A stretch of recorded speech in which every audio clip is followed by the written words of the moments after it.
राम भक्त हनुमान को कई नामों से जाना जाता है, जैसे मारुति नंदन, पवन पुत्र, वात संकट मोचन आदि। माना जाता है कि वो भगवान शिव के 11वें रुद्र अवतार है और उनके जन्म का उल्लेख कई पौराणिक कथाओं में भी मिलता है। तो चलिए आज हम हनुमान जी के जन्म से जुड़ी एक प्रचलित कथा के बारे में बात करते हैं। हनुमान जी के जन्म की कथा बहुत रोचक है और उनके जन्म से पहले हुई घटनाएं उनके इस असाधारण जन्म को और भी रोचक बना देती है। आपको बता दें, हनुमान जी माता अंजनी और वानर राज केसरी के पुत्र थे। माना जाता है कि उनका जन्म कोई साधारण संयोग नहीं था, बल्कि देवतागण, नक्षत्र और सारे भगवान के आशीर्वाद से पृथ्वी से पाप का विनाश करने के लिए उनका जन्म हुआ था। मान्यताओं के अनुसार माता अंजनी को यह वरदान मिला था कि उनका होने वाला पुत्र शिव का अंश होगा। इसके अलावा एक मान्यता ये भी है कि जब बजरंगबली का जन्म हुआ था, उसी समय राक्षस रावण के घर भी एक पुत्र ने जन्म लिया था। यह संयोग दुनिया में अच्छाई और बुराई का संतुलन बनाए रखने के लिए हुआ था। पौराणिक कथा के अनुसार केसरी राज के साथ विवाह करने के बाद कई वर्षों तक माता अंजना को पुत्र सुख की प्राप्ति नहीं हुई। वह मतंग मुनि के पास जाकर पुत्र प्राप्ति का मार्ग पूछने लगी। ऋषि ने बताया कि वृषभाचल पर्वत पर जाकर भगवान शिव की पूजा अर्चना और तपस्या करो, फिर गंगा तट पर स्नान करके वायुदेव को प्रसन्न करो, तुम्हारी मनोकामनाएं अवश्य पूर्ण होगी। फिर जब माता अंजनी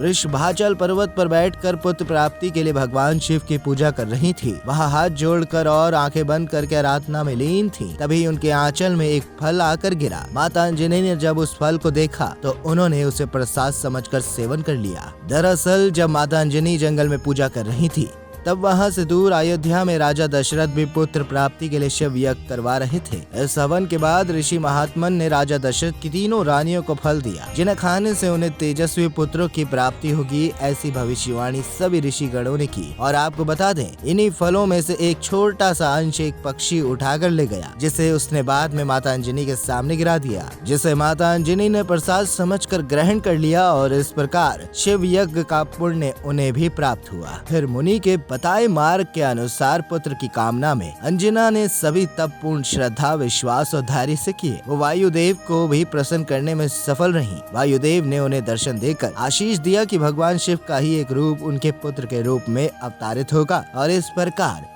वायुदेव के आशीर्वाद से भगवान शिव के अंश अवतार के रूप में केसरी नंदन हनुमान ने जन्म लिया। और यही हमारे प्रभु बजरंगबली हनुमान सारे जग के तारनहार बने। बोलो बजरंगबली हनुमान की जय।